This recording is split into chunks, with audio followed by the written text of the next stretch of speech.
당장 이 집에서 나가거라!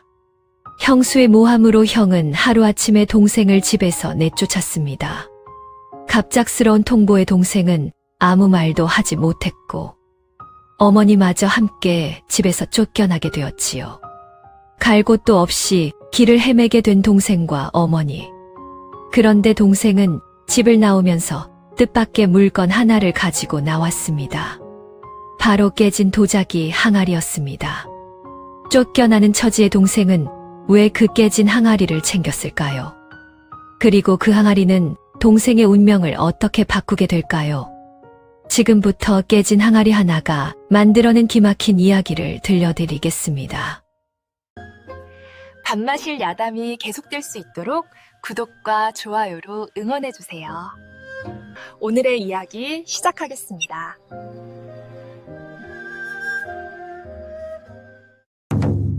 옛날 어느 고을에 재산이 제법 많은 부잣집이 있었습니다.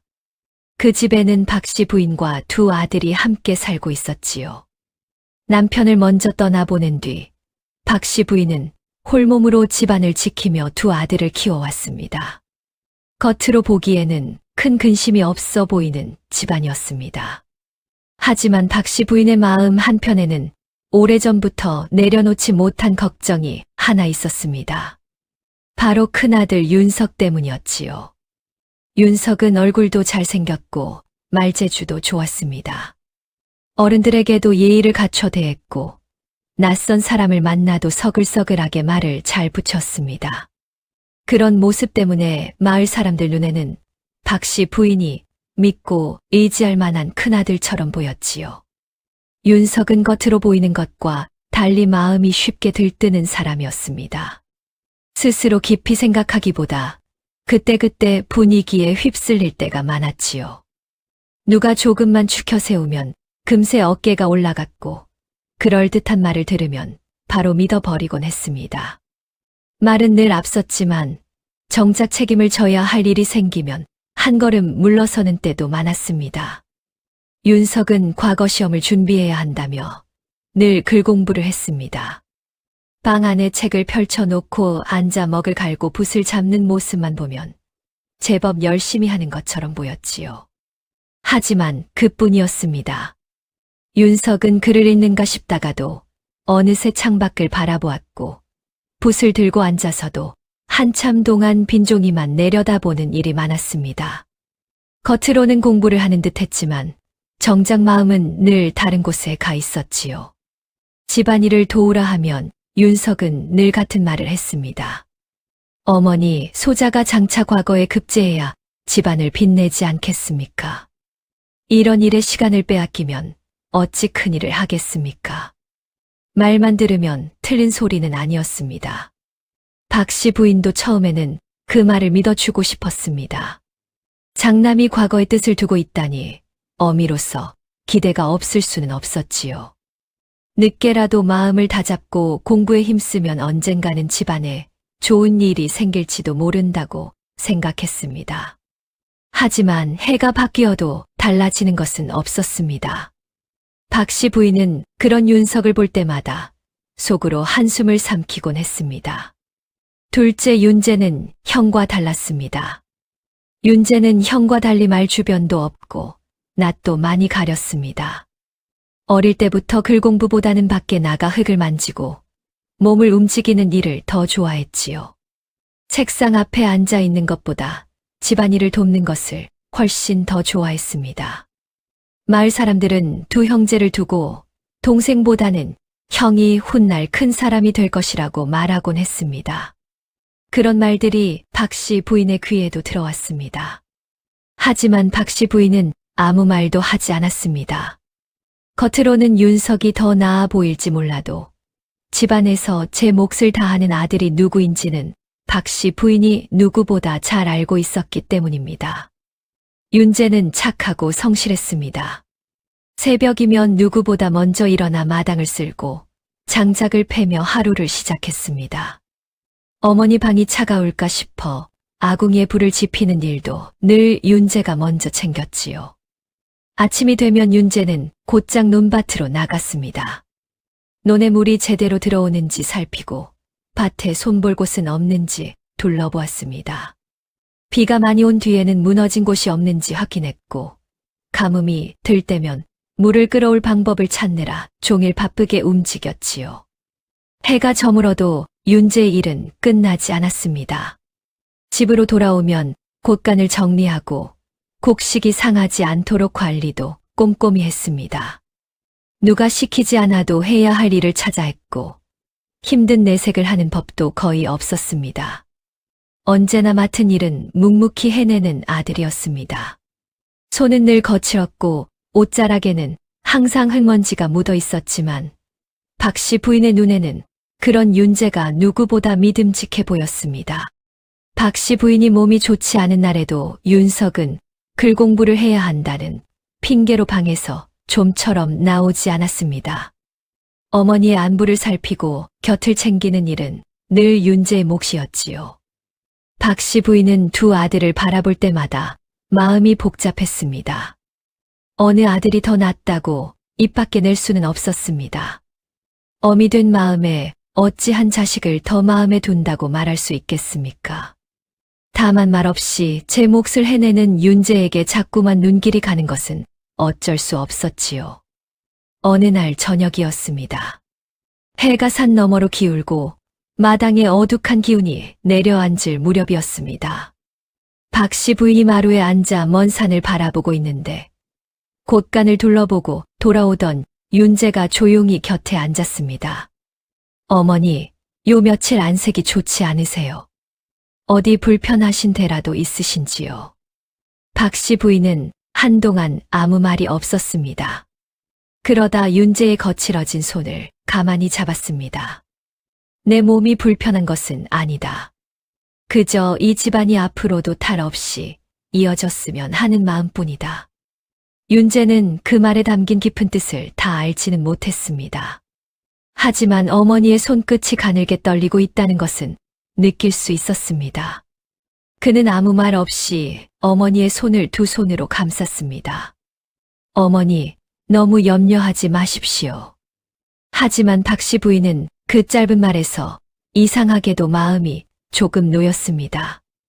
윤재는 말로 위로하는 데에는 서툴렀지만 그 마음만큼은 거짓이 없었습니다. 그날 밤 집 안은 조용했습니다.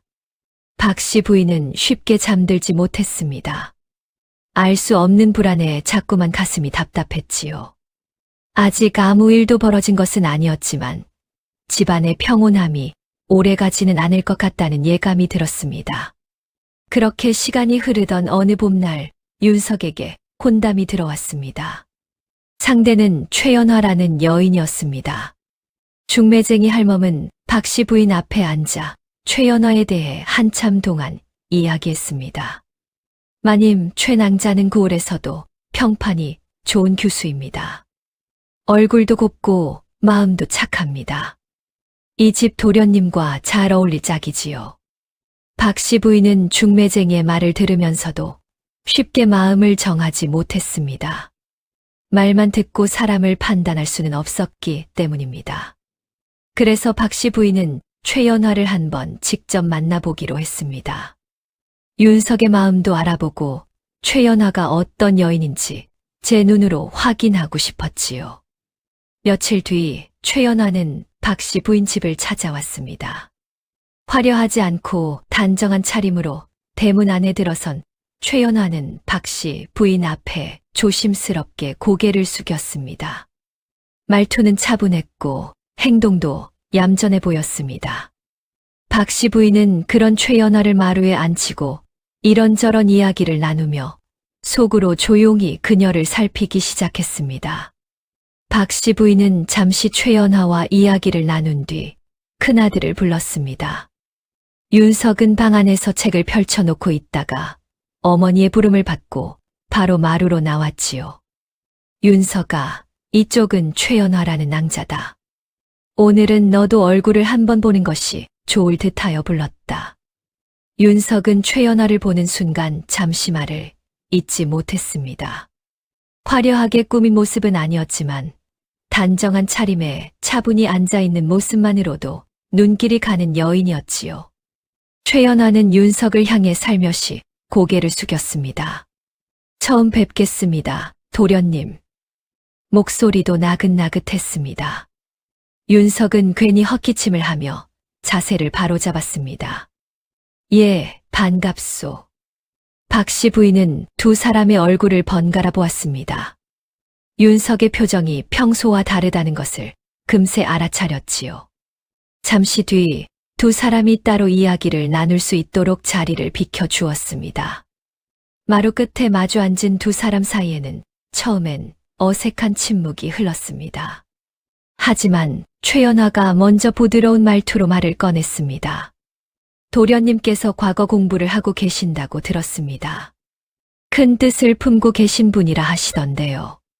그 말에 윤석의 얼굴이 조금 밝아졌습니다. 아직 부족한 것이 많소.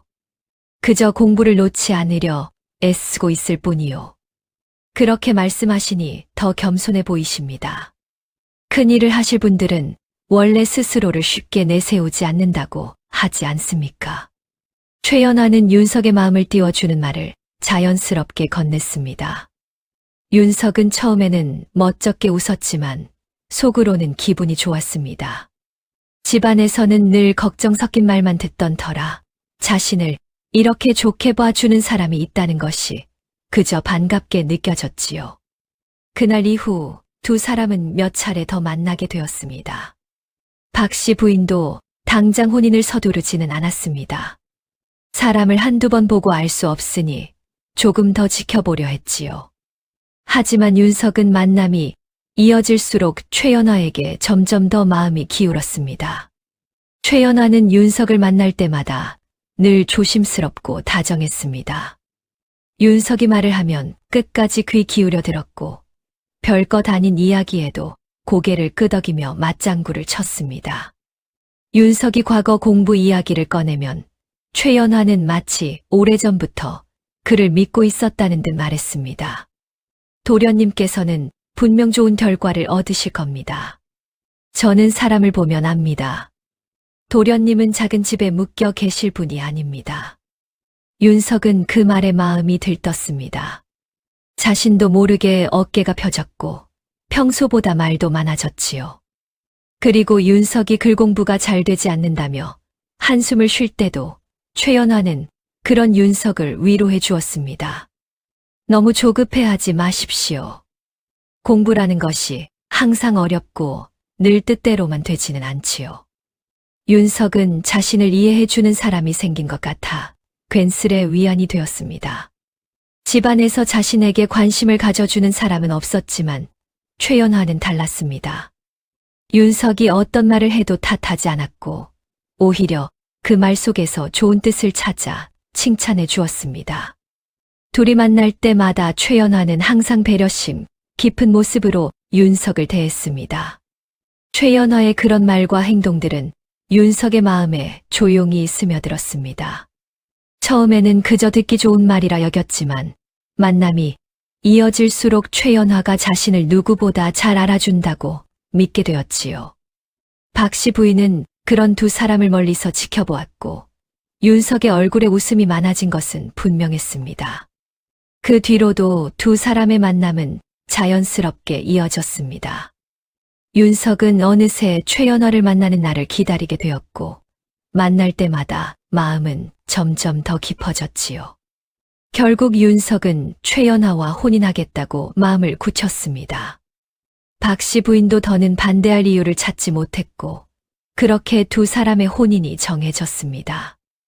혼인날 집안 마당에는 작은 잔치가 벌어졌습니다. 고을 사람 몇이 모여 술잔을 나누었고 박씨 부인은 새 며느리의 손을 잡고 오래 바라보았습니다. 처음에는 그저 며느리가 집안에 잘 들어와 한 가족으로 어울려 살기를 바랐습니다. 집안에 새 식구가 생겼으니 이제 조금은 마음을 놓을 수 있지 않을까 생각했던 것이지요. 하지만 최연화가 이 집에 들어온 데에는 따로 꿍꿍이가 있었습니다. 장터에서 크게 장사를 하던 박행수는 오래전부터 박씨 부인 집안의 재산을 눈여겨보고 있었습니다. 게다가 큰아들 윤석이 남의 말에 쉽게 흔들리는 사람이라는 것도 이미 알고 있었지요. 박행수는 그 점을 이용하려 했고 결국 최연아와 손을 잡고 이 집안을 흔들 계획을 세웠던 것입니다. 그리하여 최연아는 일부러 박 씨 부인 집안에 접근했습니다. 윤석 앞에서 보였던 다정한 말과 조심스러운 행동도 모두 그의 마음을 얻기 위한 계획이었던 것이지요. 처음 며칠 동안 최연화는 살뜰한 며느리처럼 굴었습니다. 박 씨 부인의 방에 밥상을 드리고 아침마다 문안도 빠뜨리지 않았지요. 박 씨 부인은 그런 최연화를 보며 큰아들에 대한 걱정을 조금은 내려놓았습니다. 하지만 시간이 지나면서 최연화의 태도는 조금씩 달라졌습니다. 아침 문안을 빠뜨리는 날이 점점 늘었고 어떤 날은 하루 종일 방 안에만 틀어박혀 나오지 않기도 했습니다. 박 씨 부인이 조심스럽게 한마디 건네면 최연화는 웃는 얼굴로 대꾸했습니다.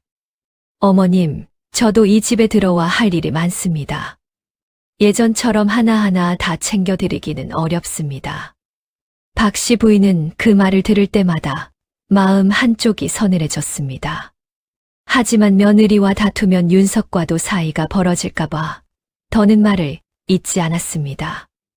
윤재에게는 더 노골적이었습니다. 최연화는 윤재를 마주칠 때마다 은근히 비꼬는 말을 했습니다. 윤재가 마당에서 장작을 패고 있으면 최연화는 지나가며 말했습니다. 도련님은 참 부지런도 하십니다. 과거 시험을 보실 것도 아니니 이런 일이 더 잘 맞으시겠지요. 최연화는 그 뒤로도 윤재를 무시하는 듯한 말을 계속했습니다. 윤재는 그런 말을 들을 때마다 입술을 꾹 다물었습니다. 화가 나지 않는 것은 아니었습니다. 가슴 속에서 뜨거운 것이 치밀어 오를 때도 있었지요. 하지만 말로 맞서면 집안이 시끄러워질까봐 아무 말도 하지 않았습니다. 무엇보다 어머니가 그 일을 알고 마음 아파하실까봐 참고 또 참았습니다. 그러나 윤석 앞에서 최연화는 전혀 다른 사람이었습니다.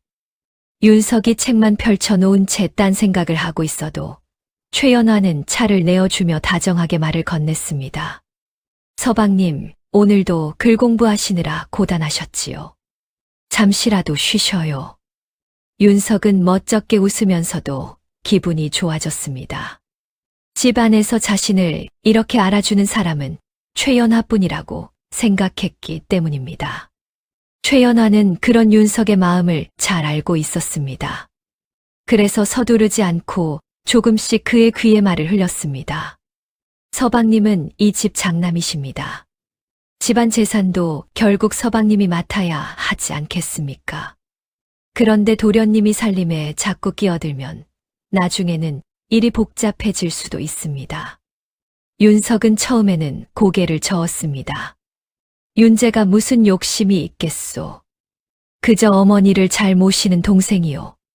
그러자 최연화는 속상한 척했습니다. 서방님은 마음이 너무 여리십니다.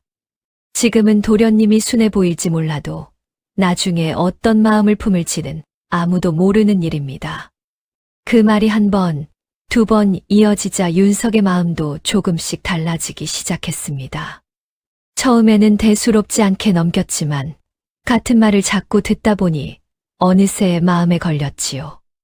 윤석은 자신이 집안일을 제대로 돌본 적도 없으면서 장남인 자신이 집안 재산을 맡는 것이 당연하다고 생각하게 되었습니다.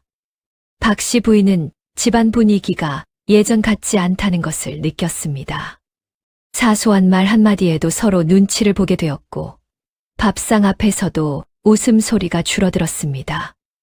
윤재는 여전히 말없이 제 일을 했지만 예전보다 얼굴에 지친 기색이 자주 보였습니다. 겉으로 보기에는 아무 일도 없는 집안처럼 보였지만 안쪽에서는 조금씩 금이 가고 있었습니다. 최연화가 집안에 들어온 뒤로 곳간의 살림이 조금씩 달라지기 시작했습니다. 처음에는 눈에 띄지 않을 만큼 작은 변화였습니다. 며칠 전까지만 해도 분명히 있던 쌀자루가 보이지 않았고 가지런히 정리해 두었던 자루들도 흐트러져 있었습니다. 윤재는 자신이 잘못 본 것은 아닌지 속으로 몇 번이나 되짚어 보았지요. 하지만 아무리 생각해도 이상했습니다. 한두 번 착각한 것이라 보기에는 달라진 곳이 너무 많았습니다. 며칠이 지나도 그런 일은 계속되었습니다. 그러던 어느 날 밤이었습니다. 달이 구름 뒤로 숨어 마당은 어둑어둑했지요. 잠을 이루지 못하고 뒤척이던 그때 윤재는 뒷마당 쪽에서 낮은 말소리를 들었습니다. 평소 같았으면 바람 소리로 넘겼을지도 모릅니다. 하지만 며칠째 곳간의 일을 이상하게 여기던 터라 윤재는 조용히 몸을 일으켰습니다. 그는 소리 나지 않게 방문을 열고 뒷마당으로 나갔습니다. 담장 모퉁이에 몸을 숨긴 채 조심스럽게 고개를 내밀었을 때 윤재는 숨이 멎는 듯 했습니다. 최연화가 낯선 사내들과 마주서서 낮은 목소리로 이야기를 나누고 있었습니다. 그들 옆에는 쌀자루와 곡식 자루가 몇 개 놓여 있었지요. 그때 구름 사이로 잠시 달빛이 비치면서 최연화의 얼굴이 또렷하게 드러났습니다. 낮에 형 앞에서 보이던 부드러운 모습은 온데간데 없었고 말투와 눈빛은 차가워 보였지요. 윤재는 잠시 그 자리에 굳어 있었습니다. 하지만 곧 담장 모퉁이에서 나와 또렷하게 말했습니다. 형수님, 지금 무엇을 하시는 겁니까? 저 곡식은 우리 집 곳간에 있던 것 아닙니까? 최연화의 얼굴이 순간 굳었습니다. 사내들도 놀라 그 자리에 멈춰섰지요. 잠시 어색한 침묵이 흘렀습니다. 하지만 최연화는 곧 아무 일도 아니라는 듯 표정을 바꾸었습니다. 그리고 차갑게 말했습니다. 도련님, 이 밤중에 여인의 뒤를 밟으신 겁니까? 윤재는 그 말에 잠시 당황했지만 물러서지 않았습니다. 뒤를 밟은 것이 아닙니다. 소리가 들려 나와 보았을 뿐입니다. 그런데 형수님께서 집안 곡식을 밖으로 빼돌리고 계셨던 거 아닌가요? 이 일은 형님께 말씀드리겠습니다. 그 말에 최연화의 눈빛이 더 차가워졌습니다. 그녀는 곁에 있던 사내들에게 슬쩍 눈짓을 보냈습니다. 그러자 사내들은 서둘러 어둠 속으로 사라졌지요. 최연화는 다시 윤재를 똑바로 바라보며 낮은 목소리로 말했습니다. 도련님, 말 조심하십시오.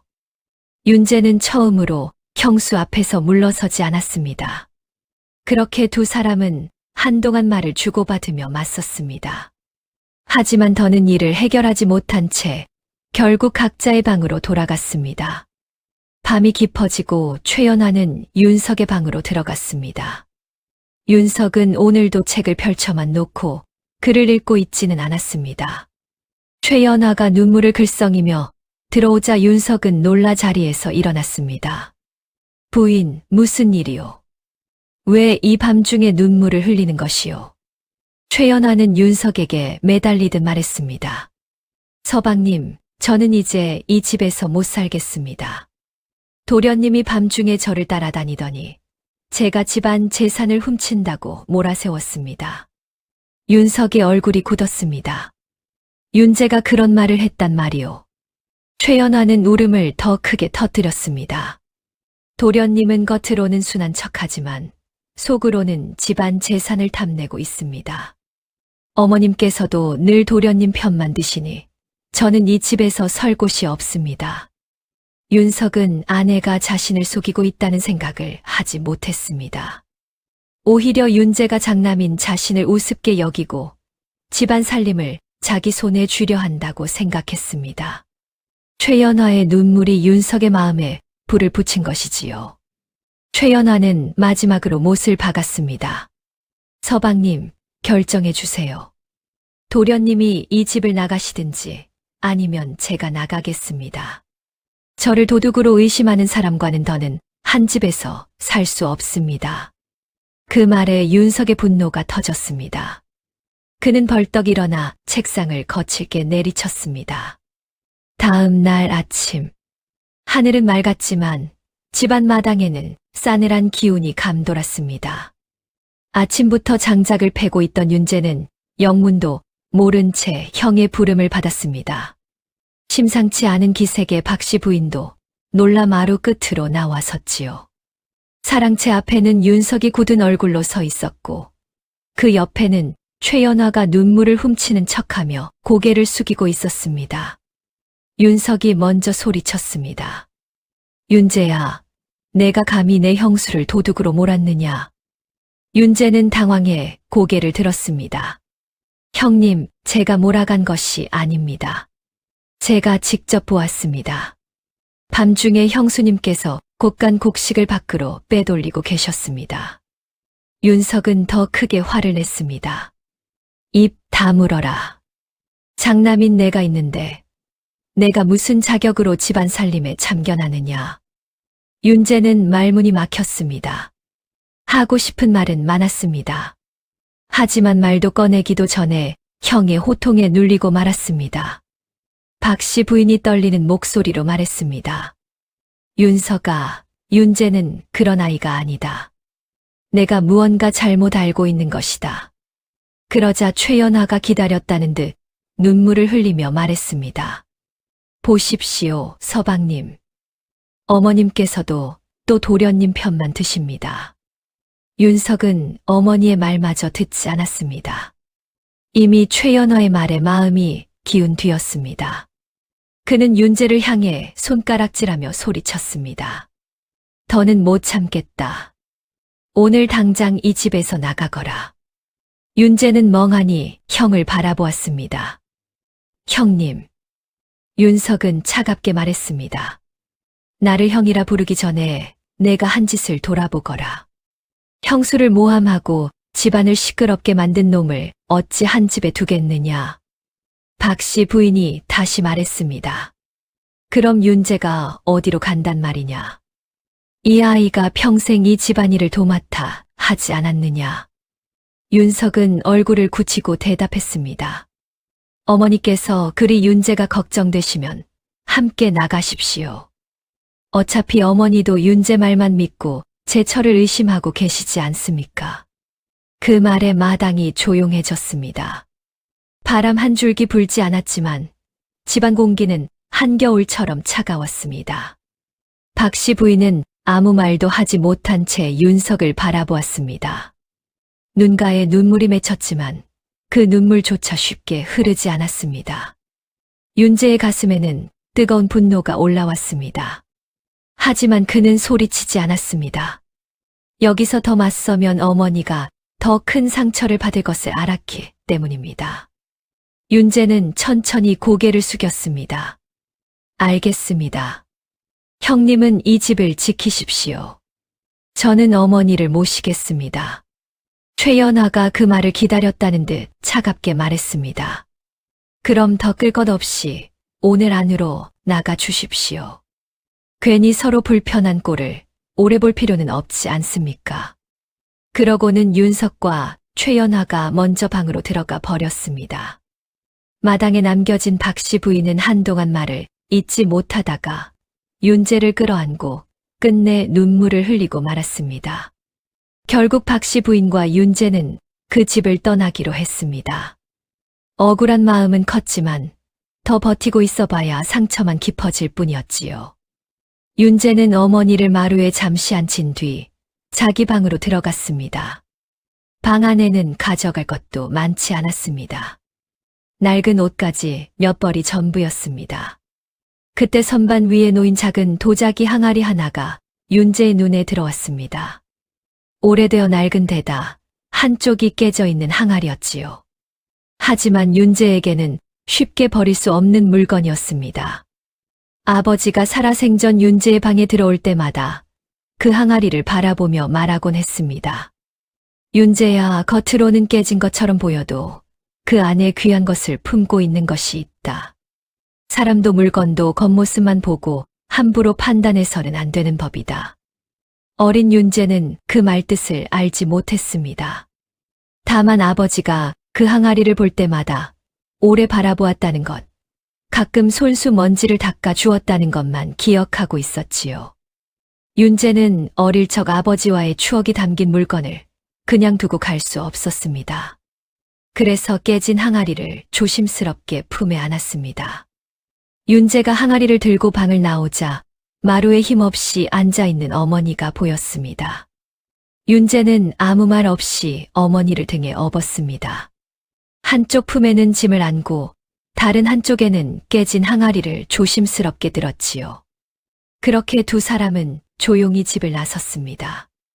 대문을 나서는 순간 윤재의 등 위에서 박씨 부인의 눈물이 소리 없이 흘러내렸습니다. 차마 아들에게 보이고 싶지 않은 눈물이었지요.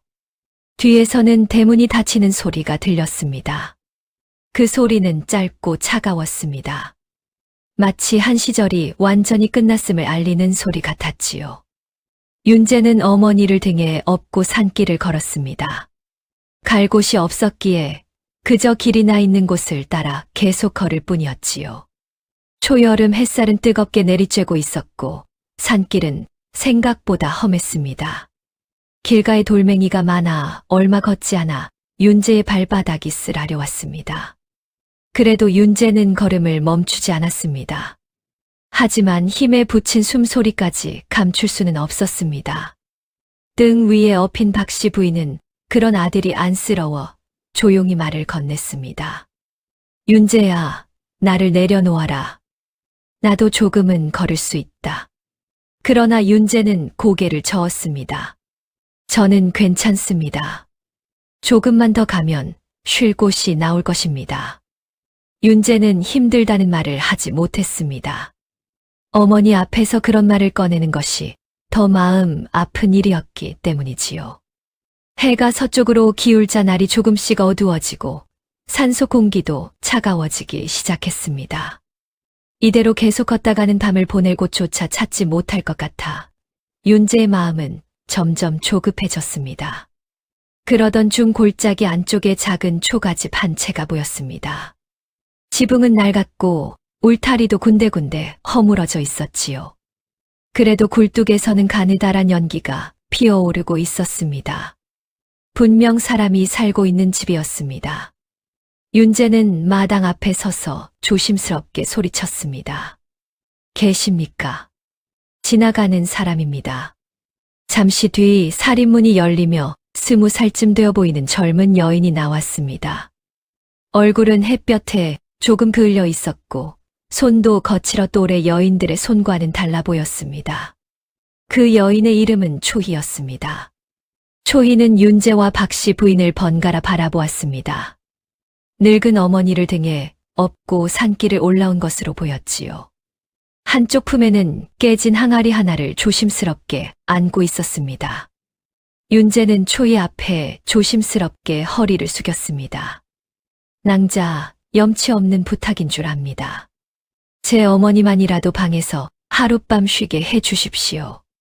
저는 헛간에서 자도 괜찮습니다.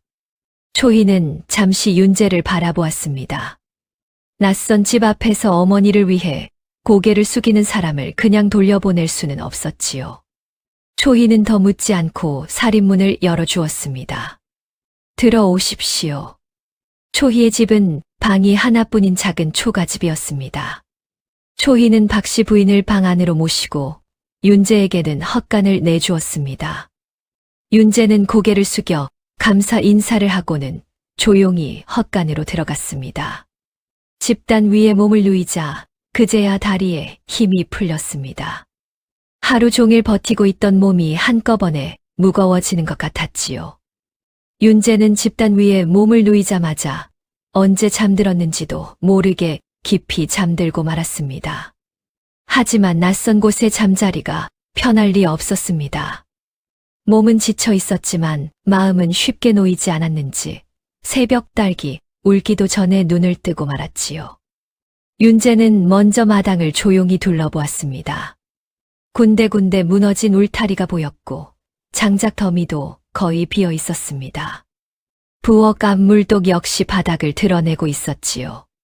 자신은 헛간에서 잤지만 어머니를 방에서 쉬게 해준 고마움만큼은 그냥 넘길 수 없었습니다. 그대로 신세만 지고 있을 수는 없었기에 윤재는 가장 먼저 무너진 울타리부터 손보기 시작했습니다. 윤재는 소리가 크게 나지 않도록 조심조심 기둥을 세우고 흐트러진 나뭇가지를 다시 엮었습니다. 아직 이른 새벽이라 집 안 사람들을 깨우고 싶지 않았지요. 그때 작은 소리에 잠에서 깬 초이가 방문을 열고 밖을 내다보았습니다. 윤재는 이미 무너진 울타리 앞에 쪼그려 앉아 삐뚤어진 기둥을 바로 세우고 있었습니다. 초희는 놀라 밖으로 나와 말했습니다. 그리하지 않으셔도 됩니다. 하지만 윤재는 고개만 살짝 저었습니다. 그리고는 별다른 말 없이 다시 손을 움직여 울타리를 고쳐 나갔습니다. 초희는 더 이상 말릴 수 없다 생각하고 부엌으로 들어가 아침밥을 준비했습니다. 산나물을 무치고 된장국을 끓여 작은 밥상을 차렸습니다. 잠시 뒤 작은 방 안에 세 사람이 마주 앉았습니다. 차린 것은 많지 않았지만 따뜻한 국과 밥만으로도 충분히 고마운 아침이었습니다. 그렇게 세 사람은 조용히 아침을 먹었습니다. 처음에는 누구도 쉽게 말을 꺼내지 못했습니다. 초이도 두 사람이 어떤 사연으로 이곳까지 오게 되었는지 궁금했지만 먼저 캐묻지는 않았습니다. 밥을 거의 다 먹어갈 무렵 윤재가 조심스럽게 숟가락을 내려놓았습니다. 낭자, 어젯밤 은혜는 잊지 않겠습니다. 초희는 별일 아니라는 듯 고개를 저었습니다. 윤재는 잠시 망설이다가 어렵게 말을 이었습니다. 염치 없는 부탁인 줄 압니다. 하지만 저희가 지금 당장 갈 곳이 없습니다. 어머니 몸도 좋지 않으시니 며칠만 더 머물게 해주실 수 있겠습니까? 박씨 부인은 미안한 마음에 고개를 숙였습니다. 그리고 윤재가 얼른 말을 이었습니다. 그냥 머물지는 않겠습니다. 시키시는 일은 무엇이든 하겠습니다. 나무도 해오고 물도 길어 오겠습니다. 밭이 있으면 밭도 갈고 무너진 곳이 있으면 고치겠습니다. 저는 헛간에서 지내도 괜찮으니 제 어머니만이라도 며칠 더 방에서 쉬게 해 주실 수 있겠습니까? 초희는 윤재를 가만히 바라보았습니다. 그러다 잠시 생각하다가 조용히 말했습니다. 집이 좁아 편히 지내시기는 어려울 겁니다. 그래도 괜찮으시다면 며칠 더 머무르십시오. 윤재는 곧바로 고개를 숙였습니다. 고맙습니다. 폐가 되지 않도록 하겠습니다. 그날부터 윤재는 초희의 집에서 손이 가는 일을 도맡아 했습니다. 산에 올라 마른 나무를 해왔고 아침 저녁으로 물을 길었습니다. 텃밭에 있는 잡초도 말없이 뽑았지요. 초희는 처음에는 윤재에게 일을 너무 많이 맡기는 것 같아 미안했습니다. 하지만 윤재는 힘든 내색을 하지 않았습니다. 오히려 가만히 앉아 있는 것보다 몸을 움직이는 편이 훨씬 마음 편했지요. 박씨 부인도 미안한 마음에 가만히 있지 않았습니다. 몸이 괜찮은 날에는 초희의 낡은 옷을 꿰매주고 말린 약초를 고르는 일을 도왔습니다. 그렇게 며칠이 지나자 처음에 서먹한 기운도 조금씩 옅어졌습니다. 그러던 어느 저녁 세 사람은 마루 끝에 앉아 늦은 밥을 먹고 있었습니다. 산골짜기에는 해가 빨리 졌고 부엌의 작은 등잔불만이 희미하게 흔들리고 있었습니다. 밥상 앞에서 윤재는 처음으로 지난 일을 짧게 털어놓았습니다. 말을 듣던 초희는 숟가락을 내려놓았습니다. 처음에는 조용히 듣고만 있었지만 이야기가 이어질수록 얼굴빛이 굳어졌지요. 초희는 이야기를 다 듣고 잠시 말을 잇지 못했습니다. 세상에 억울한 일이 많다지만 이건 들어도 쉽게 믿기 어려운 일이었습니다. 늙은 어머니까지 함께 내쫓겼다는 말에는 더더욱 어이가 없었지요. 초희도 조심스럽게 자신의 사정을 꺼냈습니다. 그녀 역시 오래전부터 혼자나 다름없이 지내고 있었습니다. 어릴 때부터 약초꾼 할아버지 손에서 자랐지만 얼마 전 그 할아버지마저 세상을 떠난 뒤로는 이 산골짜기 초가집에 홀로 남게 되었지요. 지금은 할아버지가 가르쳐준 대로 산에서 약초를 캐고 그것을 말려 팔며 하루하루를 살아가고 있었습니다. 그렇게 서로의 사정을 듣고 나니 세 사람은 말하지 않아도 서로의 처지를 조금은 이해할 수 있었습니다. 누구 하나 마음 편히 살아온 사람은 없었고 저마다 기대고 싶은 외로움을 품고 있었지요. 그 뒤로 세 사람은 조금씩 서로에게 의지하며 하루하루를 보냈습니다. 초희는 박씨 부인을 살뜰히 챙겼고 윤재는 말없이 집안일을 도왔습니다. 박씨 부인도 미안한 마음에 작은 일이라도 거들며 그렇게 초희의 작은 초가집에도 차츰 사람 사는 온기가 돌기 시작했습니다. 그러던 어느 오후였습니다. 윤재는 마루 한쪽에 앉아 아버지의 항아리를 닦고 있었습니다. 집에서 나올 때 품에 안고 나온 뒤로 제대로 살펴보지 못했습니다. 행여 더 깨질까 싶어 천으로 조심스럽게 먼지를 닦아냈지요. 그러다 윤재는 항아리 안쪽에 무언가 들어있는 것을 느꼈습니다. 손을 넣어 꺼내보려 했지만 항아리 입구가 좁아 쉽게 닿지 않았지요. 윤재는 조심스럽게 항아리를 뒤집었습니다. 그러자 안쪽에서 낡은 종이에 쌓인 작은 꾸러미 하나가 툭 떨어졌습니다. 윤재는 그 꾸러미를 집어들어 조심히 종이를 펼쳤지요. 그 안에는 작고 어두운 빛깔의 씨앗들이 들어 있었습니다. 분명 씨앗인 것은 알 수 있었지만 무엇의 씨앗인지는 알 수 없었습니다. 윤재는 한참 들여다보다가 씨앗을 손바닥 위에 올린 채 초희에게 보여주었습니다. 초희 낭자, 이것도 땅에 심으면 먹을 것이 납니까? 초희는 윤재의 손바닥을 들여다보다가 눈이 커졌습니다. 씨앗 하나를 집어 손가락 사이에 놓고 자세히 살펴보더니 놀라는 목소리로 말했습니다. 이건 곡식이 아닙니다. 약초 지치 씨앗입니다. 지치는 산삼에 버금가는 신비의 약초 또는 만병통치약으로 불릴 만큼 그 효능이 뛰어난 귀한 약재였습니다. 또한 보랏빛을 내는 고급 천연 염료의 재료이기도 했습니다. 하지만 아무 땅에서나 잘 자라는 풀은 아니었습니다. 키우기도 까다로워서 제대로 재배하는 법을 아는 사람이 많지 않았지요. 초희는 씨앗을 바라보며 말했습니다. 이걸 제대로 키울 수만 있다면 큰 돈이 될 수 있습니다. 하지만 방법을 모르면 씨앗만 버리게 될 수도 있습니다.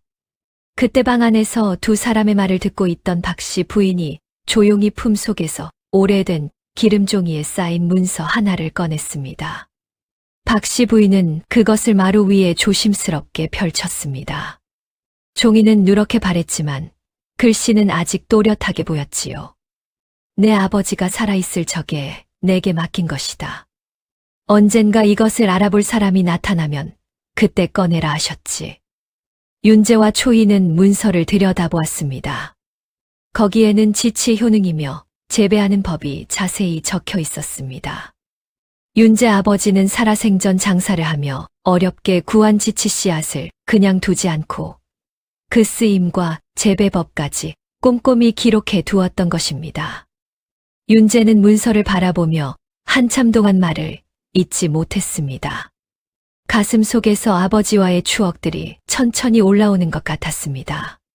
비록 어머니와 함께 집에서 쫓겨났지만 윤재가 아버지의 깨진 항아리를 끝까지 품고 나온 덕분에 뜻밖의 씨앗을 찾을 수 있었습니다. 아무 쓸모 없어 보이던 깨진 항아리가 비로소 제 안에 품고 있던 귀한 것을 드러낸 순간이었지요. 그날 밤 달빛이 초가집 지붕 위로 조용히 내려앉았습니다. 아무것도 남지 않은 줄 알았던 윤재의 손에는 아버지가 남긴 씨앗과 살아갈 길이 남아 있었습니다. 그리고 그 작은 씨앗들이 앞으로 윤재와 박씨 부인의 삶을 바꾸게 될 줄은 그때까지만 해도 아무도 알지 못했습니다. 다음 날 아침 윤재와 초희는 이른 새벽부터 산으로 올랐습니다. 문서에 적힌 대로 지치가 자랄 만한 땅을 찾기 위해서였습니다.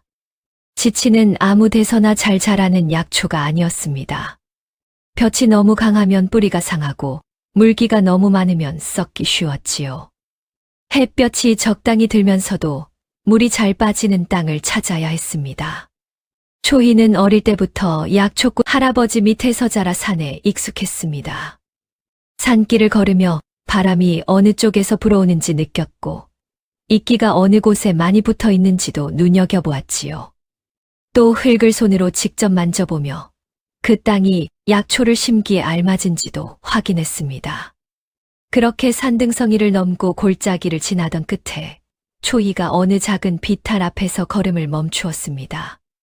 여기가 좋겠습니다. 윤재도 말없이 그 땅이 약초를 키우기에 알맞은 곳인지 하나하나 둘러보기 시작했습니다. 밭을 일구는 일은 생각보다 쉽지 않았습니다. 오랫동안 사람 손이 닿지 않은 땅이라 자풀이 무성했고 땅 속에는 크고 작은 돌이 많았습니다. 윤재는 날이 밝으면 산으로 올라가 흙을 고르고 해가 저물면 초가집으로 내려왔습니다. 초희는 문서를 몇 번이고 다시 읽으며 씨앗을 고르고 어떻게 심고 관리할지 고민했습니다.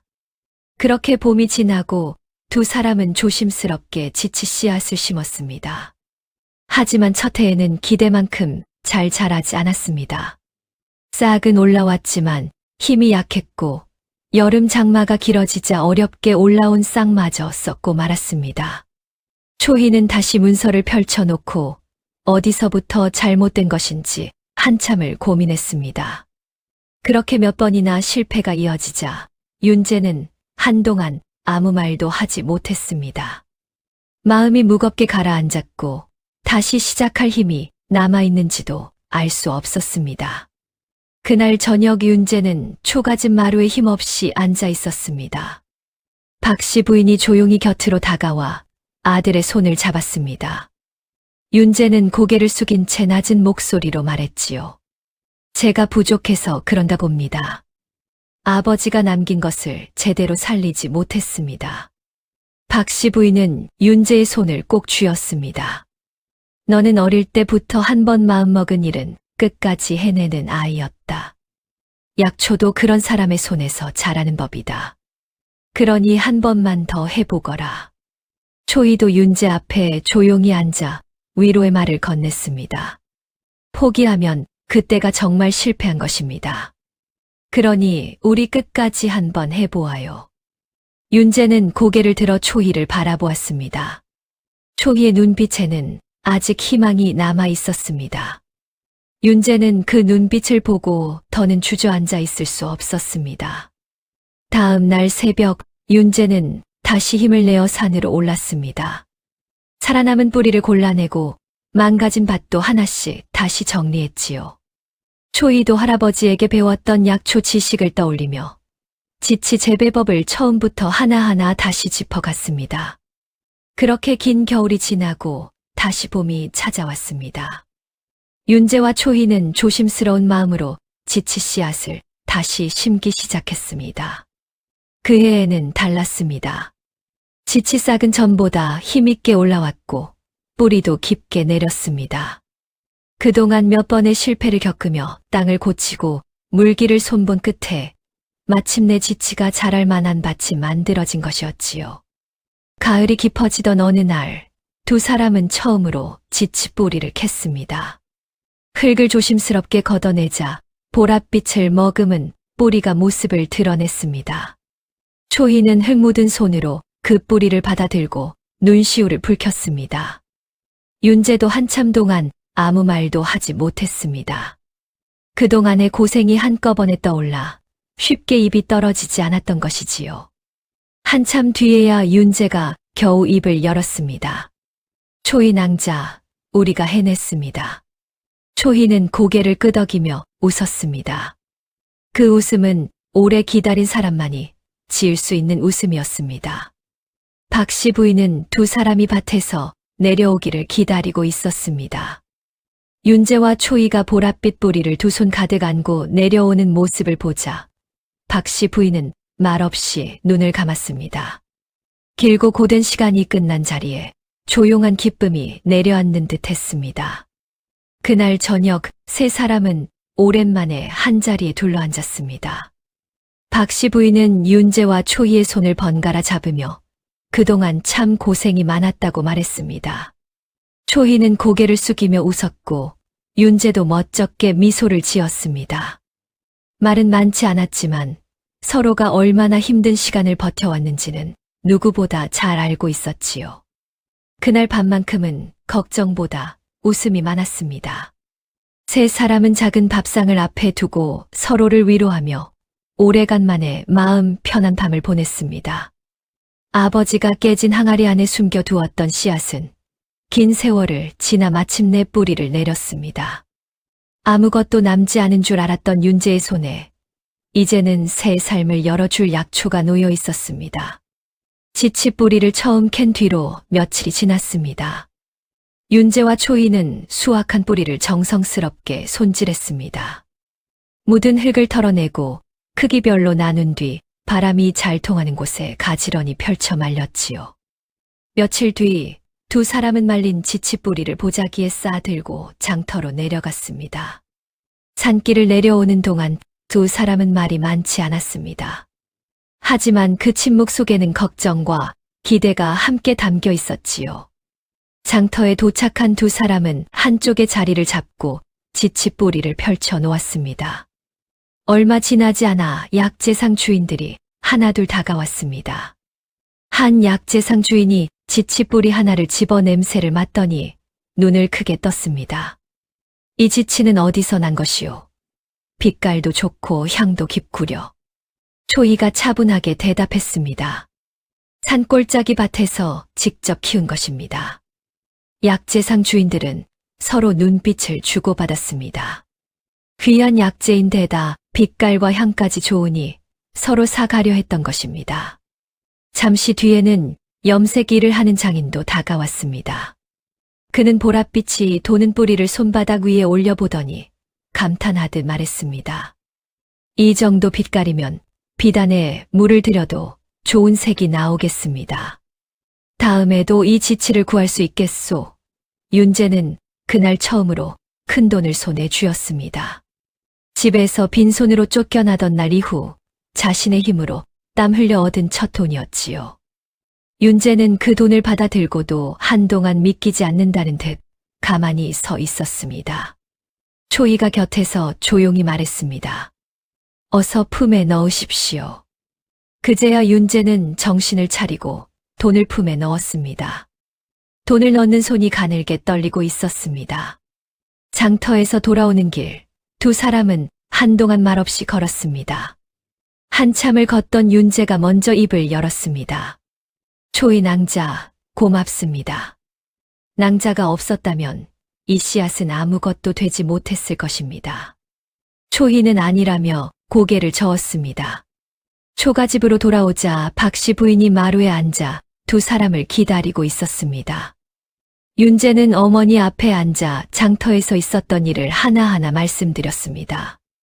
그리고 처음으로 큰 돈을 벌었다는 이야기를 전했습니다. 그 이후로 지치 약초가 잘 팔리기 시작하자 함께 가져온 다른 약초들도 덩달아 눈길을 끌었습니다. 처음에는 지치를 보러 왔던 약방 주인들이었지만 함께 놓여있던 약초들을 하나둘 살펴보더니 고개를 끄덕이기 시작했습니다. 이 약초들도 손질이 좋습니다. 마른 정도도 알맞고 잡티도 거의 없군요. 초이가 직접 고르고 말린 약초였기에 품질이 좋을 수밖에 없었습니다. 윤재 역시 초이에게 약초를 캐고 말리는 법을 배워가며 약초가 상하지 않도록 조심했습니다.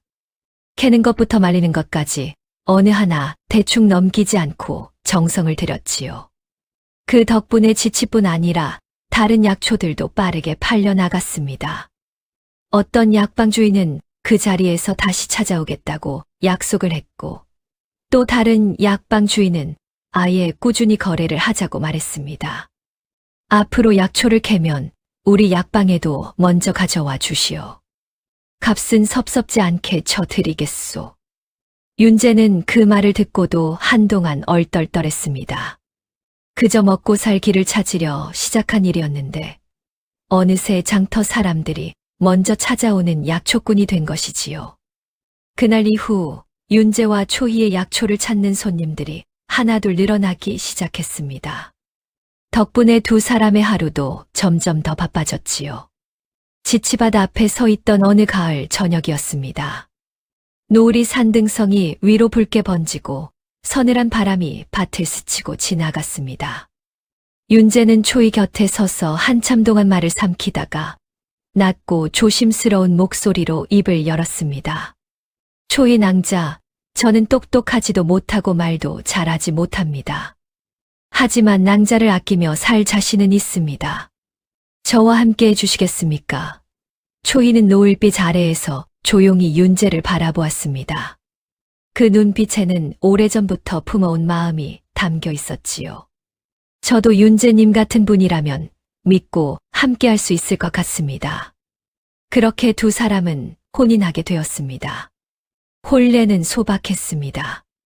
화려한 비단옷도 큰 잔치도 없었습니다. 하지만 박씨 부인은 두 사람의 손을 꼭 맞잡아 주었습니다. 어머니의 손은 가늘게 떨렸지만 그 안에는 따뜻한 축복이 담겨 있었지요. 집에서 쫓겨나던 날 흘렸던 눈물과는 달랐습니다. 오래 참고 기다린 끝에 이제야 마음 놓고 흘리는 눈물이었습니다. 혼인한 뒤 윤재와 초이는 장터 한쪽에 작은 약재상을 열었습니다. 겉으로 보기에는 초라해 보일 만큼 작은 가게였지만 두 사람이 정성껏 손질한 약초를 찾는 손님들의 발길은 끊이지 않았지요. 약초를 고르고 손질하는 일은 주로 초이가 맡았습니다. 어떤 약초가 좋은지, 어떻게 말려야 하는지 잘 알고 있었기 때문입니다. 윤재는 그 곁에서 말없이 일을 도왔습니다. 산에서 약초를 캐오고 손님이 찾는 물건을 내주며 가게 안팎의 굳은 일을 묵묵히 해냈지요. 윤재와 초희의 약재상을 한번 찾은 손님들은 하나같이 입을 모아 말했습니다. 이 약재상의 약초 품질은 으뜸이야. 그 말이 장터를 돌고 고을 안으로 퍼져나갔습니다. 그렇게 윤재와 초희의 약재상은 조금씩 자리를 잡기 시작했습니다. 작은 좌판은 곧 작은 가게가 되었고 가게 앞에는 손님들이 줄을 서는 날도 생겼지요. 윤재는 가난한 환자가 찾아오면 약초를 조금 더 쥐어주기도 하고 돈을 덜 받기도 했습니다. 초희는 그런 윤재를 나무라지 않았습니다. 오히려 말없이 약초를 조금 더 챙겨 주었습니다. 두 사람 모두 가난이 어떤 것인지, 막막한 처지가 어떤 것인지 잘 알고 있었기 때문입니다. 약재상이 잘 되면서 살림도 조금씩 나아졌습니다. 예전에 지내던 초가집은 방이 하나뿐이라 세 사람이 함께 지내기에는 불편한 점이 많았지요. 그래서 윤재와 초희는 방이 두 칸 있는 작은 초가집으로 옮기게 되었습니다. 박씨 부인은 마루에 앉아 마당을 바라보는 시간이 많아졌습니다. 이른 아침 산으로 올라가는 윤재의 뒷모습을 보고 약초를 다듬는 며느리의 손길을 바라보며 박씨 부인은 가끔 혼잣말처럼 중얼거렸습니다. 여보, 우리 윤재가 이렇게 잘 살고 있으니 하늘에서도 잘 지켜봐 줘요. 그 말은 바람을 따라 조용히 흘러갔습니다. 마당의 약초 향이 골짜기 아래로 퍼져나가듯 박씨 부인의 마음도 하늘 어딘가로 닿는 듯 했습니다. 마루 한쪽에는 여전히 한쪽이 깨진 도자기 항아리가 놓여 있었습니다. 그 안에 있던 씨앗은 이미 땅속에 들어가 뿌리가 되었지만 항아리는 그대로 그 자리를 지키고 있었습니다. 윤재는 가끔 그 항아리 앞에 멈춰 서서 한참 바라보곤 했습니다. 그럴 때면 아버지의 목소리가 다시 들리는 것 같았지요. 윤재와 초희의 약재상이 잘 된다는 소문이 고을에 퍼져나가던 무렵이었습니다. 그런데 그 소문은 마침내 욕심 많은 누군가의 귀에까지 들어가고 말았지요. 한편 큰아들 윤석이 살던 기와집은 조용히 무너지고 있었습니다. 최연화는 혼인한 뒤에도 박행수와 몰래 연락을 주고받으며 집안 재산을 조금씩 빼돌렸습니다. 처음에는 곡식 몇 자루였습니다. 하지만 나중에는 논밭 문서까지 박행수의 손에 넘어가고 말았지요. 윤석이 이상하게 여기려 할 때마다 최연화는 어김없이 눈물을 글썽였습니다. 서방님은 아직도 저를 믿지 못하십니까? 박행수 어른이 재산을 크게 불려주신다고 하지 않았습니까? 윤석은 그 말에 또 넘어갔습니다. 아내가 눈물을 보이면 의심하던 마음도 금세 약해졌지요. 장사도 살림도 제대로 모르는 사람이었기에 재산이 조금씩 사라지고 있다는 것도 끝까지 알아차리지 못했습니다. 그는 여전히 책만 펼쳐놓고 과거 시험은커녕 집안이 무너지는 것도 막지 못했습니다. 결국 윤석이 정신을 차렸을 때는 이미 늦은 뒤였습니다. 논반 문서는 박행수의 손에 넘어가 있었고 기와집마저 빚 대신 넘겨야 하는 처지가 되고 말았습니다. 윤석은 그제야 최연화에게 따져 물었지만 최연화는 조금도 미안해하지 않았습니다. 서방님께서 직접 믿고 맡기신 일 아닙니까? 이제 와서 저를 탓하셔도 소용없습니다. 그 말만 남긴 채 최연화는 짐을 챙겨 집을 나섰습니다. 윤석이 뒤에서 소리쳐 불렀지만 최연화는 한 번도 돌아보지 않았지요. 며칠 뒤 박행수의 사람들이 기와집으로 들이닥쳤습니다. 이미 문서가 넘어갔으니 이 집은 더는 윤석의 것이 아니라는 것이었습니다. 윤석은 끝까지 버티려 했지만 제 손으로 넘긴 문서 앞에서는 아무 말도 할 수 없었습니다. 그렇게 윤석은 자신이 그토록 차지하려 했던 집에서 결국 쫓겨나고 말았습니다. 어머니와 윤재를 내쫓던 그 마당을 이번에는 자신이 빈손으로 걸어 나오게 된 것이지요. 모든 것을 잃고 나서야 윤석은 자신이 얼마나 어리석었는지 깨달았습니다. 최연화의 말만 믿고 어머니와 윤재를 내쫓았던 일이 자꾸만 떠올랐지요. 그때마다 부끄러움과 후회가 밀려와 가슴이 무겁게 가라앉았습니다. 바로 그 무렵 장터에는 윤재와 초희의 약재상이 잘 된다는 소문이 널리 퍼져 있었고 윤석도 그 소문을 들었습니다. 박행수와 최연화도 그 소문을 듣고 약재상에 눈독을 들이기 시작했습니다. 윤재 그 어수룩한 놈이 약재상을 한다면 뒤에서 도와주는 사람이 있을 것이다. 그 약재상만 손에 넣으면 또 큰 돈이 되겠구나. 최연화도 웃으며 말했습니다. 그 집에서 쫓겨난 도련님이 약재상까지 차렸다니 우습지 않습니까? 이번에는 그 약재상도 쉽게 빼앗을 수 있을 것 같습니다. 두 사람은 다시 계략을 꾸몄습니다. 박행수는 먼저 사람을 보내 윤재의 약재상에 약재를 많이 주문하게 했습니다. 그러고는 값은 나중에 치르겠다며 외상장부를 만들려 했지요. 또 한편으로는 질났고 썩은 약초를 몰래 약재상 창고에 넣어두고 나중에 윤재의 약재상이 사람을 속였다고 관아에 고발할 생각이었습니다. 어느 날 낯선 사내 하나가 약초 꾸러미를 들고 약재상 앞으로 찾아왔습니다. 그는 장터 사람들이 들으라는 듯 목소리를 높였습니다. 이 약재상에서 산 약초가 이 모양이요. 사람 먹는 약초를 이렇게 팔아도 되는 것이요. 그 말에 장터 사람들의 시선이 한꺼번에 쏠렸습니다. 윤재는 당황해 자리에서 일어났고 초희는 조용히 사내가 내민 꾸러미를 받아들었습니다. 겉으로 보기에는 말린 약초처럼 보였습니다. 하지만 초희의 눈에는 이상한 점이 바로 보였습니다. 약초의 냄새도 이상했고 말린 정도도 고르지 않았습니다. 묶은 끈과 포장한 종이도 평소 자신들이 쓰던 것과 달랐지요. 초희는 차분하게 말했습니다. 이 약초는 저희가 손질한 것이 아닙니다. 사내는 기다렸다는 듯 더 큰 소리로 말했습니다. 분명 여기서 샀는데 이제 와서 아니라고 발뺌하는 것이요? 장터가 술렁이기 시작했습니다. 그러나 초희는 당황하지 않았습니다.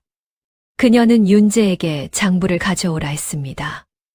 두 사람은 약초를 팔 때마다 날짜와 약초 이름, 손님이 누구였는지를 빠짐없이 적어두고 있었지요. 초희는 장부를 펼쳐 사내를 바라보았습니다. 언제 어떤 약초를 사가셨는지 말씀해 보십시오. 저희 장부에 남아있을 것입니다. 그 말에 사내의 얼굴이 잠시 굳었습니다. 그 순간 초희는 알았습니다. 이 일은 단순한 항의가 아니라 누군가 일부러 꾸민 일이라는 것을요. 그날 이후에도 약재상 앞에는 수상해 보이는 사람들이 부쩍 자주 나타나기 시작했습니다. 약초를 사려는 것도 아니면서 가게 안을 오래 훑어보거나 손님들 사이에 끼어 이상한 말을 흘리는 이들도 있었지요. 초희는 이대로 가만히 있다가는 더 큰 일을 당할 수 있다고 생각했습니다. 누가 꾸민 일인지는 아직 확실하지 않았지만 누군가 약재상을 무너뜨리려 한다는 것만은 분명해 보였습니다. 초희는 먼저 움직이기로 했습니다. 상대가 다시 손을 쓰도록 일부러 틈을 보여주고 그때 죄를 드러내게 만들 생각이었지요. 며칠 뒤 초희는 장터 사람들 앞에서 일부러 말을 흘렸습니다. 보름 뒤에 큰 거래가 있어서 그 뒤로는 한동안 약초를 구하기 어려울 겁니다. 그 말은 오래지 않아 장터 안에 퍼졌습니다. 그리고 초희는 그 소문이 반드시 자신들을 노리는 사람의 귀에 들어갈 것이라 생각했습니다. 그 소문은 곧 박행수의 귀에도 들어갔습니다. 박행수와 최연화는 그 말을 듣자마자 눈빛을 번뜩였습니다. 보름 뒤 큰 거래에 쓰일 약초를 빼앗으면 윤재와 초희의 약재상에 큰 타격을 줄 수 있다고 생각한 것이지요. 두 사람은 곧 그 약초를 가로챌 계획을 세우기 시작했습니다. 초희는 그 사이 평소 거래하던 거상에게 도움을 청했습니다. 거상은 윤재와 초희의 약재상을 믿고 아끼던 사람이었기에 기꺼이 힘을 보태주었지요. 초희는 거상을 통해 믿을 만한 사람들을 모았고 관아에도 조심스럽게 사정을 알렸습니다. 마침내 보름날 밤이 되었습니다. 달이 크고 밝은 밤이었지만 창고 뒤편에는 깊은 그늘이 내려앉아 있었습니다. 얼마 지나지 않아 낯선 사내둘이 담장을 넘어 창고 안으로 숨어들었습니다. 그들은 초희가 일부러 놓아둔 약초 꾸러미를 찾아 등에 지고 대신 썩은 약초와 가짜 약초를 창고 안에 숨겨두었습니다. 창고 밖에 숨어있던 윤재는 당장이라도 뛰쳐나가고 싶었습니다. 하지만 미리 세워둔 계획이 있었기에 이를 악물고 참았습니다. 지금 나서면 진짜 배후를 잡을 수 없다는 것을 알고 있었지요.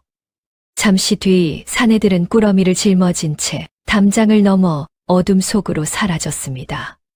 그때부터 관아의 군졸들과 거상이 데려온 장정들이 조용히 뒤를 따랐습니다. 발소리가 들리지 않도록 거리를 두고 사내들이 눈치채지 못하게 조심스럽게 따라갔지요.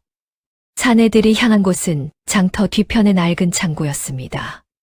그곳은 박행수가 몰래 물건을 쌓아 두던 곳이었습니다. 창고 안에는 박행수와 최연화가 이미 기다리고 있었습니다. 사내들이 꾸러미를 내려놓자 박행수가 성급하게 다가왔습니다. 잘 가져왔느냐? 이걸 빼앗겼으니 윤재놈의 약재상도 이제 끝이다. 최연화도 차갑게 웃으며 말했습니다. 내일 아침이면 썩은 약초가 그 창고에서 나올 테니 사람들은 모두 그 약재상을 손가락질하겠지요. 바로 그 순간 밖에서 군졸들이 문을 밀고 들어왔습니다. 거상이 데려온 장정들도 뒤따라 창고 입구를 막았습니다. 박행수와 최연화는 그 자리에서 얼굴이 하얗게 질렸습니다. 도망치려 해도 이미 늦은 뒤였습니다. 현장에서 붙잡힌 박행수는 더는 발뺌할 수 없었습니다. 훔친 약초 꾸러미를 받으려던 자리였고 그 곁에는 최연화까지 함께 있었기 때문입니다. 결국 박행수와 최연화는 관아로 끌려가 조사를 받게 되었습니다. 사또는 군졸들에게 박행수의 집과 창고를 샅샅이 뒤지게 했습니다. 그러자 그곳에서는 비밀 장부와 서찰들이 쏟아져 나왔지요. 그 안에는 윤재와 초희의 약재상을 모함하려던 계획뿐 아니라 그동안 박행수가 저지른 여러 악행들이 적혀 있었습니다. 또한 최연화와 주고받은 서찰도 함께 발견되었습니다. 최연화는 끝까지 모른 척하려 했지만 서찰과 장부 앞에서는 더는 버틸 수 없었습니다. 박행수 역시 마찬가지였습니다. 모든 증거가 눈앞에 놓였으니 아무리 변명해도 소용이 없었지요. 결국 박행수와 최연화의 죄는 모두 밝혀졌습니다. 박행수는 벌을 받고 장터에서 쫓겨났으며 최연화도 그토록 탐내던 재산을 모두 잃고 비참한 처지가 되었습니다.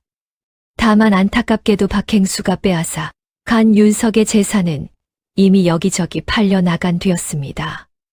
논밭도 기와집도 곳간의 살림도 온전히 되찾기는 어려웠지요. 일이 어느 정도 마무리된 뒤였습니다. 장터를 떠돌던 윤석이 조용히 윤재와 박씨 부인 앞에 모습을 드러냈습니다.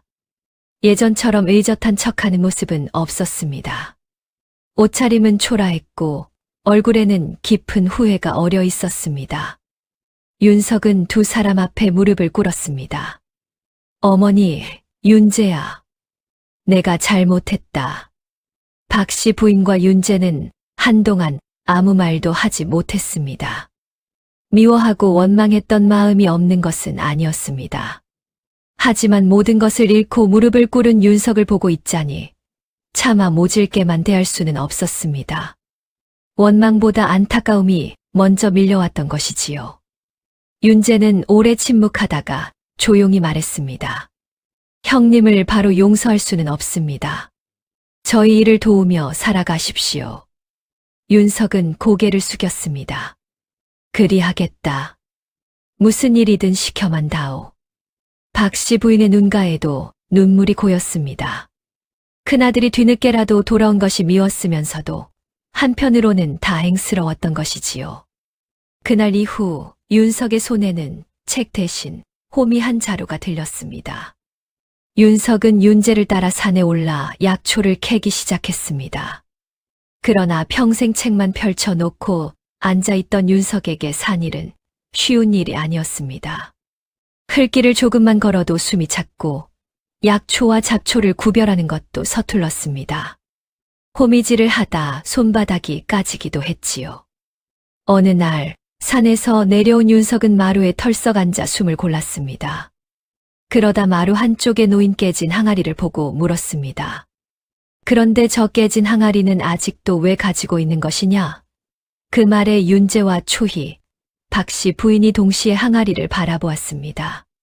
세 사람은 잠시 서로를 보더니 웃으며 말했습니다. 우리의 보물 항아리니까요. 윤석은 어리둥절한 얼굴로 항아리를 바라보았습니다. 겉으로 보기에는 그저 한쪽이 깨진 낡은 항아리였지만 그 항아리가 윤재와 초희의 삶을 바꾸어 놓은 물건이라는 것을 그는 아직 다 알지 못했습니다. 시간이 지나면서 윤재는 형이 약초를 캐는 일에는 영 소질이 없다는 것을 알았습니다.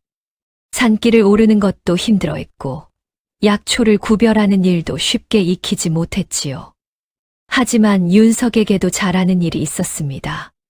바로 사람을 대하는 일이었습니다. 그래서 윤재는 형에게 약초를 캐는 일 대신 약재상 일을 맡겼습니다. 윤석은 낯선 사람에게도 자연스럽게 말을 붙였습니다. 처음 온 손님에게 서글서글하게 다가갔고 약초를 고르러 온 사람들에게도 친절하게 설명해 주었지요. 예전에는 그 말재주가 허세처럼 보일 때가 많았습니다. 하지만 이제는 달랐습니다. 윤석의 말솜씨는 약재상을 찾은 손님들의 마음을 편하게 해주는 좋은 재주가 되었습니다. 윤재는 그런 형을 보며 조용히 말했습니다.